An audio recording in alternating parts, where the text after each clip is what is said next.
Hello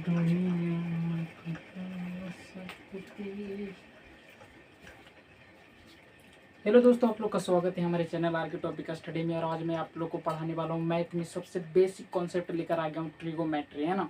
trigonometry एकदम शुरुआत से, है ना दोस्तों, एकदम शुरुआत से पढ़ने वाले हैं ना। अगर आपको कुछ भी नहीं आता है ना तो बस इस वीडियो को आराम से बस देखिए, है ना, और लास्ट तक देखिए, है ना। अगर आपको नहीं समझ में आया ना तब बोलिएगा, है ना।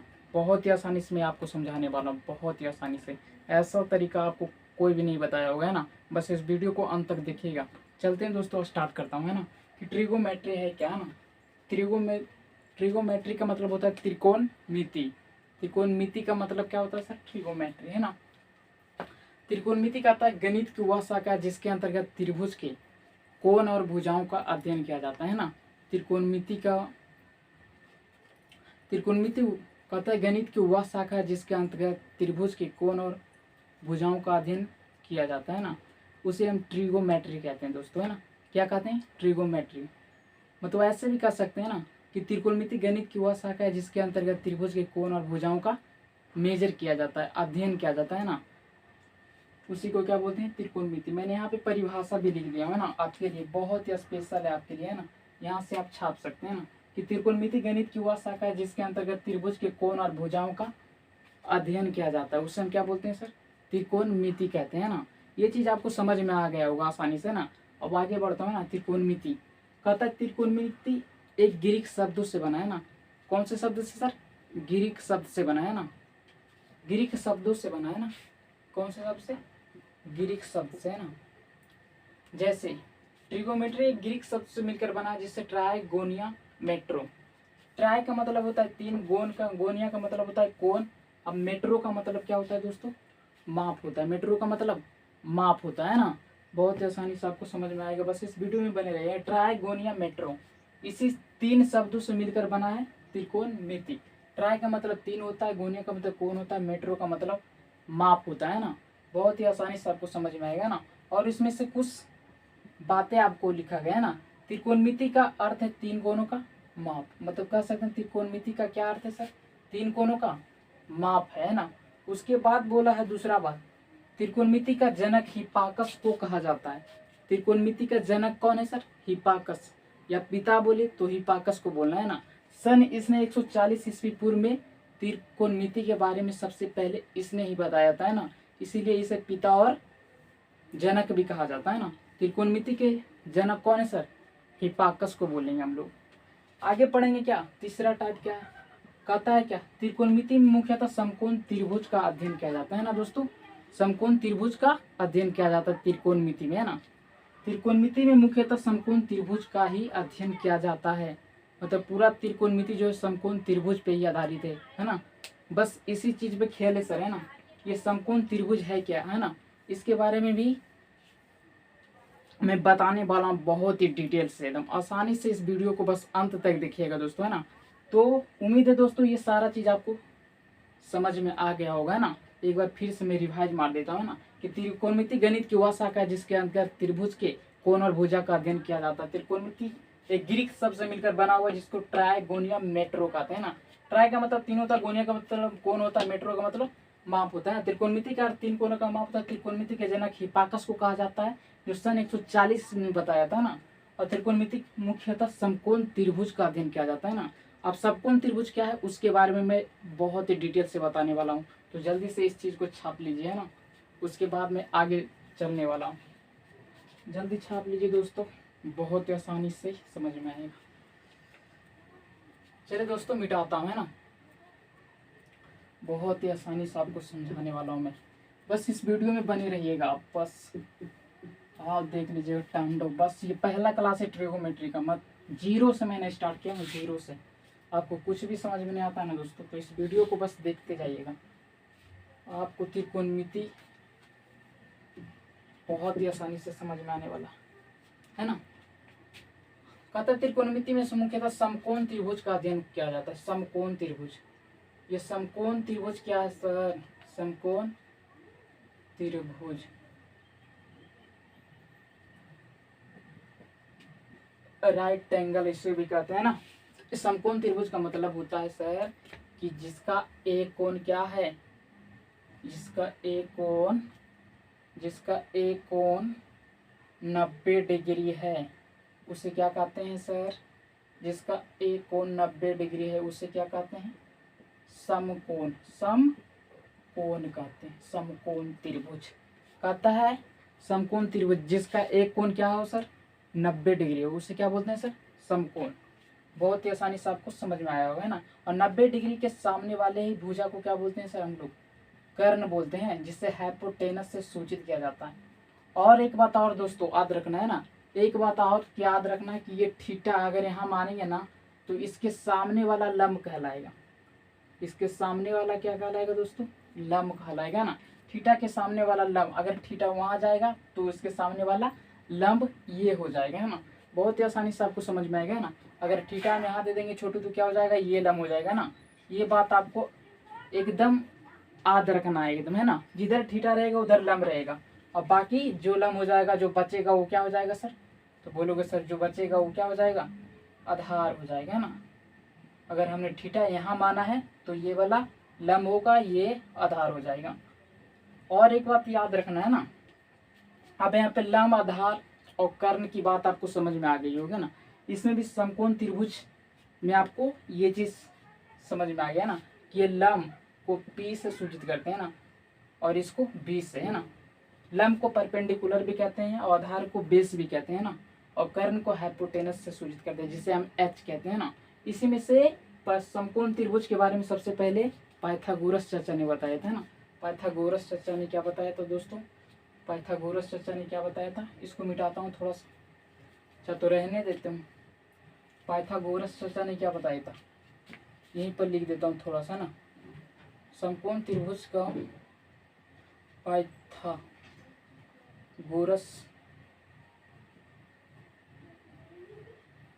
पाइथागोरस ने बताया था कि किसी भी समकोण त्रिभुज में, है ना दोस्तों, एकदम ध्यान से सुनना है ना, यही चीज पूरा त्रिकोणमिति में यूज होने वाला है। बहुत ही आसानी से आपको समझ में भी आएगा, और आज से आपको बहुत चीज समझ में आने वाला, और पूरा चैप्टर आपको आसान लगेगा। ट्रिगोमेट्री एक बार पढ़िए बस, और ध्यान से पढ़िएगा ना तो कहीं भी तांडव कर सकते हैं ना। पता है पाइथागोरस ने यही बताया कि किसी भी समकोण त्रिभुज में सबसे बड़ी भुजा का वर्ग अन्य दो छोटी भुजाओं के वर्गों के योग के क्या होता है सर? बराबर होता है, बराबर होता है ना। पाइथागोरस चर्चा ने यही बताया कि किसी भी समकोण त्रिभुज में, किसी भी समकोण त्रिभुज में, किसी भी समकोण त्रिभुज में, है ना, किसी भी समकोण त्रिभुज में सबसे बड़ी भुजा का वर्ग अन्य दो छोटी भुजाओं के वर्गों के योग के क्या होता है? बराबर होता है ना। किसी भी समकोण त्रिभुज में सबसे बड़ी भुजा का वर्ग अन्य दो छोटी भुजाओं के वर्गों के योग के बराबर होता है। बोलोगे सर बार बार क्यों बोल रहा है? बार बार बोलने से आपको क्या हो जाएगा सर? दिमाग में सेट हो जाएगा ना। फिर तो मैं लिख के भी दिखाने वाला ही हूँ, है ना। इसने यही बोला है ना, किसी भी समकोण त्रिभुज में, लिख भी देता हूँ छोटू, है ना, किसी भी समकोण त्रिभुज में सबसे बड़ी भुजा का वर्ग, सबसे बड़ी भुजा का वर्ग अन्य दो छोटी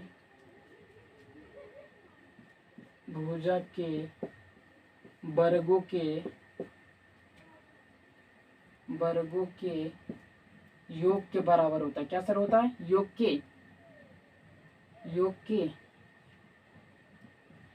बराबर होता है। लिख दिया ना दोस्तों।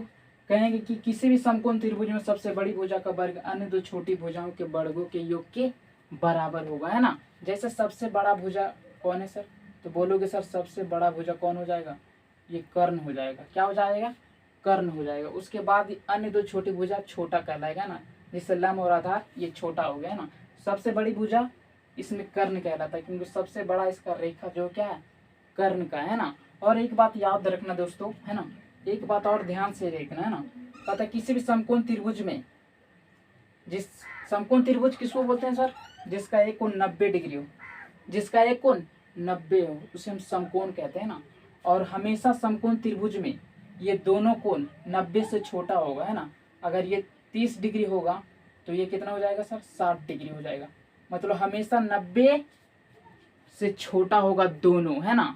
दोनों जोड़कर हमेशा 90 ही आना चाहिए। अगर ये 45 डिग्री होगा तो ये भी क्या हो जाएगा सर, 45 45 45 90 होगा, है ना।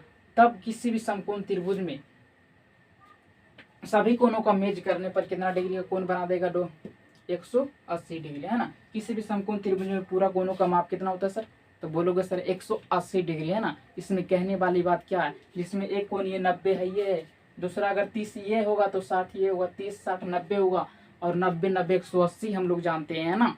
बोलोगे ना। इसीलिए समकोण त्रिभुज का पूरा मेजर करने पर, पूरा मापने पर कितना आ जाएगा, 180 डिग्री। किसी भी समकोण त्रिभुज को पूरा मापने पर कितना डिग्री होगा सर, 180 आ जाएगा। ये बात आपको समझ में आ गया होगा, है ना। और इसी को हम बोलते हैं समकोण त्रिभुज, जिसका एक कोण 90 उसे समकोण, और जो 90 से छोटा होता है इससे न्यून कोण कहते हैं। क्या कहते हैं सर, न्यून कोण कहते हैं, न्यून कोण। ये भी क्या हो जाएगा सर, न्यून कोण हो जाएगा। 90 से छोटा वाला कोण को क्या कहते हैं दोस्तों, न्यून कोण बोलते हैं। क्या बोलते हैं, न्यून कोण बोलते हैं। तो बहुत ही आसानी से आपको ये चीज़ आपको समझ में आ गया होगा दोस्तों, है ना, कि किसी भी त्रिभुज में, किसी भी समकोण त्रिभुज में, है ना, किसी भी समकोण त्रिभुज में तीनों कोणों को मेजर करने पे कितना डिग्री होना चाहिए, 180, जिसमें एक 90 होना चाहिए, बाकी दो अन्य भुजा क्या होना चाहिए, छोटा होना चाहिए, उसका योग 90 होना चाहिए, दोनों का योग। तो 90 90 कितना बन जाएगा, 180 बन जाएगा, है ना। तो आराम से आपको समझ में आया होगा दोस्तों। तो पहले इसको छापिए, उसके बाद आगे मैं चलता हूँ, है ना। जल्दी कीजिए, बहुत ही आसानी से मैं आपको समझाने वाला हूँ दोस्तों, बहुत ही आसानी से। तो आप छाप लिए होंगे दोस्तों, है ना, कि पाइथागोरस चाचा ने सबसे पहले यही बताया था, है ना, किसी भी समकोण त्रिभुज में सबसे बड़ा का भुजा का वर्ग अन्य दो छोटी भुजा के वर्गों के योग के बराबर होता है। तो बोलोगे सर बड़का भुजा कौन, तो बड़का भुजा का मान क्या है, तो बोलोगे सर कर्ण, कर्ण का स्क्वायर, वर्ग में स्क्वायर होता है, कर्ण का स्क्वायर किसके बराबर होगा सर, तो बोलोगे सर लंब और लंब के स्क्वायर प्लस आधार के स्क्वायर के क्या होगा सर, बराबर होगा। क्या होगा, लंब के स्क्वायर प्लस आधार के स्क्वायर के बराबर होगा। मतलब सबसे बड़का भुजा का वर्ग अन्य दो छोटका भुजा के वर्गों के योग के बराबर होगा, है ना। जितना ये होगा ये दोनों को जोड़ने पर उतना ही आना चाहिए, तभी वो समकोण त्रिभुज को फॉलो करेगा, नहीं तो ये समकोण त्रिभुज को फॉलो नहीं करेगा दोस्तों, है ना। तो इसको जल्दी से छाप लीजिए, है ना। इसको हम इंग्लिश में क्या कहते हैं, हाइपोटेनस, मतलब एच का स्क्वायर हो जाएगा, और इधर क्या हो जाएगा दोस्तों, लंब, क्या हो जाएगा, लंब मतलब पी का स्क्वायर और प्लस बी का स्क्वायर। ये चीज़ आपको रट लेना है दोस्तों, है ना।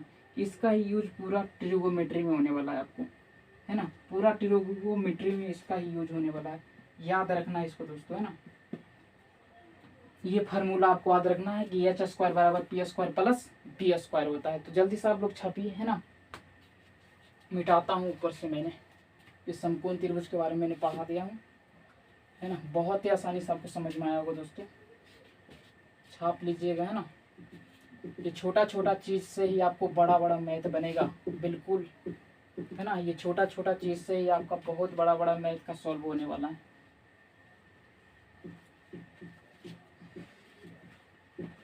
अब देखिए फार्मूला का कमाल क्या है सर, है ना। फार्मूला क्या बताएं सर, समकोण त्रिभुज में फार्मूला क्या था, फार्मूला यही था ना, फार्मूला था कि सर एच स्क्वायर बराबर होता है P square plus B square. यही चीज़ तो बोले अभी याद करने के लिए, बिल्कुल सर यही बोले होंगे ना, यही बोले होंगे हम कि एच स्क्वायर बराबर होगा P square plus B square को। हम नहीं बोल रहे हैं ना, इसका नियम बोल रहा है ना, कि किसी भी समकोण त्रिभुज में सबसे बड़ा भुजा का वर्ग अन्य दो छोटा भुजा के वर्ग के योग के बराबर होगा, है ना। तो इसमें सबसे पहले बोलेंगे, है ना, कि कौन सा, किसी भी समकोण त्रिभुज में तीन भुजा होता है ना सर, तीन भुजा दिया रहेगा, और बोलेगा कौन समकोण त्रिभुज को फॉलो कर रहा है ना, समकोण त्रिभुज को फॉलो कर रहा है। जैसे यहाँ पर देखिए ये समकोण त्रिभुज है ना, जिसमें से ये 90 होता है, इस आपको पता होगा, 90 वाले को कर्ण कहते हैं, और ये अन्य लंब और आधार होता है, आधार होता है। अगर थीटा यहाँ है तो ये लंब होगा सामने वाला, है ना। इसमें से ही देखिए आपका मान दे देगा, यहाँ पर मान लीजिए आपका 3 दे दिया, यहाँ पे 4 दे दिया, आया यहाँ पे 5 दे दिया। तो बोलेगा सर ये समकोण त्रिभुज को फॉलो कर रहा है या नहीं। तो बोलोगे सर समकोण त्रिभुज का फार्मूला हम लोग जानते हैं। क्या जानते हैं सर कि एच स्क्वायर बराबर लिखा हुआ भी है P square plus B square के बराबर होता है, यही फार्मूला ना।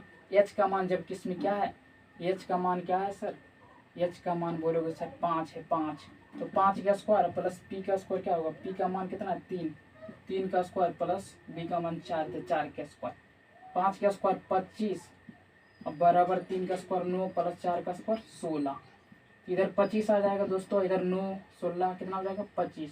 बोलोगे सर ये तो बराबर हो गया है, इसीलिए ये समकोण त्रिभुज को फॉलो करेगा, इसीलिए ये समकोण त्रिभुज को फॉलो करेगा, है ना। किसी भी समकोण त्रिभुज में ना उसका सबसे बड़का भुजा का वर्ग अन्य दो छोटा भुजा के वर्ग के योग के बराबर आ गया। इधर भी 25 आ गया, इधर भी 25 आ गया, मतलब दोनों तराजू बराबर हो गया, इसीलिए समकोण त्रिभुज बोलेंगे है। मतलब ऐसे बोलेंगे कि 3 4 और 5 ये समकोण त्रिभुज को फॉलो कर रहा है। चलिए हम लिखते जाते हैं, है ना दोस्तों। आगे इसका क्या हो जाएगा दोस्त, आगे इसका डबल करोगे तो वो भी हो जाएगा, 3 का डबल 6 और 4 का डबल 8 और 5 का डबल 10, ये भी समकोण त्रिभुज को फॉलो करेंगे ना। इसका दोगुना करो, तिगुना करो, चौगुना करो, जितना भी करना है ना सब समकोण त्रिभुज को ही फॉलो करेगा सर। बहुत ही आसानी से आपको समझाने वाला हूँ, बहुत ही आसानी से। अब यहाँ पे देखिए चेंज करेगा सवाल, सवाल क्या चेंज करेगा दोस्त, बस इस वीडियो में बने रहिएगा ना, आज के बाद कभी भी दिक्कत नहीं होगा ना। और ये क्लास आपके लिए बहुत ही ज़रूरी है सर, बहुत ज़रूरी। आप अगर मैथ में आप कमज़ोर हैं तो आपके लिए बहुत ज़रूरी है ना। चलिए यहाँ पर दे दिया 13 12 और 5। आप यहाँ पे क्या कीजिएगा जल्दी से बता दीजिए। तो वही फार्मूला सर, एच स्क्वायर बराबर होगा P square plus B square, है ना। इस तरह से आपको याद रखना है ना। एच का मान 13 है, 13 का स्क्वायर कर देंगे, पी का मान 5 है 5 का स्क्वायर, बी का मान 12 है 12 का स्क्वायर। 13 का क्या होगा दोस्तों 169 होगा, और 5 का 25 होगा, अब 12 का 144 होगा। इधर 169 हो गया, इधर कितना आ जाएगा दोस्तों, जोड़ेंगे तो 169 आ जाएगा। मतलब दोनों का परला क्या है बराबर है, दोनों की बात बराबर है, इसीलिए ये समकोण त्रिभुज को ये भी फॉलो कर दिया ना। तो ये 5 12 13 है ना। और अगला क्या है सर, अगला भी चेक कर देते हैं, एक सवाल और है। 7 है, यहाँ पे मान 24 है और ये 25 है। देखते हैं ये समकोण त्रिभुज को फॉलो कर रहा है या नहीं। आप भी चेक करके देख लीजिए ना, थोड़ा सा एक बार आप भी बना के देखिए सर, है ना, ये फॉलो कर रहा है कि नहीं, जल्दी से आप बताइए जल्दी से, है ना। यहाँ पर देखिए ये 7 24 क्या है 25 है, 25 का स्क्वायर करना है, कर्ण का स्क्वायर बराबर 7 का स्क्वायर करना है बराबर 24 का स्क्वायर करना है। 25 का होगा 625, इधर 7 का 49 होगा, इधर 24 का 576 होगा। जोड़ेंगे कितना आ जाएगा दोस्तों, बोलोगे सर 625, इधर भी आ गया 625। मतलब ये भी समकोण त्रिभुज का फॉलो कर रहा है, ये भी समकोण त्रिभुज को फॉलो कर रहा है, 7 24 और 25। इस तरह से बात आपको याद रखनी है दोस्तों, है ना।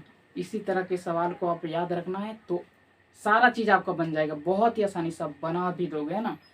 कहीं भी दिक्कत भी होने वाला नहीं। बस ये 3 चीज़ याद रखिएगा, 3 4 5 ये समकोण त्रिभुज का एक भुजा का ये फॉलो करने वाला। आगे सवाल में देता हूँ थोड़ा सा अल्टर रहेगा ना, जिसमें 2 का मान दिया रहेगा 1 का मान नहीं दिया रहेगा दोस्तों। तो कैसे आप बनाइएगा ना, तो आपको कुछ भी नहीं करना है दोस्तों, है ना। ये लंब होता है, ये जानते हैं आप लोग, है ना, क्योंकि आप जानते हैं कि इधर थीटा के अनुसार बदलता है सब चीज सर। ये कर्ण का मान जिसे हम दे दिए कुछ भी, है ना, यहाँ पे दे दिए 13 और यहाँ पे दे दिए 5, तो बोलेंगे सर इसका मान क्या होगा, इसका मान क्या होगा ना। अगर 1 का मान नहीं दिया रहे तो कैसे निकालेंगे, सेम फार्मूला लगाएंगे, एच स्क्वायर बराबर पी स्क्वायर और प्लस बी स्क्वायर। एच का मान 13 है, 13 का स्क्वायर 169 होगा, और पी का स्क्वायर 25 है, 5 का स्क्वायर 25 प्लस बी का स्क्वायर नहीं दिया है तो रहने देंगे, क्या दिक्कत है सर। 169 इधर 25 प्लस में इधर आके माइनस में हो जाएगा सर, है ना, माइनस में हो जाएगा तो इधर कितना आ जाएगा घट के 144 पे बी स्क्वायर हो गया ना। तो बी स्क्वायर के इधर जो स्क्वायर होगा ना तो इधर रूट में आ जाएगा, ये चीज़ आपको मालूम होगा शुरू से, ना। रूट में आएगा तो 144 का हम लोग मानते हैं कितना होता है, 144 का वर्ग कितना होता है सर, तो बोलोगे सर 12। इसका फाइनली आंसर आपका 12 आ गया, कितना आ गया सर 12 आ गया ना। इसी तरह से आप किसी भी सवाल को बना लोगे सर, है ना। बहुत ही आसानी से आपको समझ में आया होगा इस क्लास में, है ना। आज के बाद मत बोलना कि कोई समझाने वाला नहीं था, है ना, क्योंकि बहुत ही आसानी से मैंने इसको समझाया हूँ, है ना। आपको बहुत ही आसानी से समझ में आया होगा दोस्तों, है ना। अगर समझ में आया तो दोस्तों लाइक कीजिए, है ना, वीडियो को लाइक कीजिए और अपने दोस्तों के पास शेयर भी कीजिएगा सर, है ना। और सब्सक्राइब कर लीजिएगा, है ना, कि जब भी मैं किसी अगर वीडियो डालूंगा तो सबसे पहले आपके पास पहुंचेगा ना, जिससे आप इसका लाभ उठा सकेंगे। तो चलते हैं दोस्तों, है ना। ये भी टेलर था, है ना, पूरा पिक्चर में दिखाऊंगा, है ना, पूरा पिक्चर दिखाऊंगा इसका, है ना। पार्ट 1 है, पार्ट 1 ये था, है ना। और पार्ट 2, 3 सारा चीज़ दिखाऊंगा। ये पिक्चर था एकदम एडवांस, एकदम बेसिक था ये, है ना। आपको समझाने के लिए मैंने ये बेसिक बताया हूँ सबसे पहले। उसके बाद चलेंगे क्वेश्चन पे और सारा क्वेश्चन का धुआं धुआं होगा, है ना। बस वीडियो में बने रहिएगा ना, बस लगातार वीडियो को देखिए। बहुत अच्छा दोस्तों, मैं मिलता हूँ किसी अगले वीडियो में। तब तक लिए जय हिंद, जय भारत।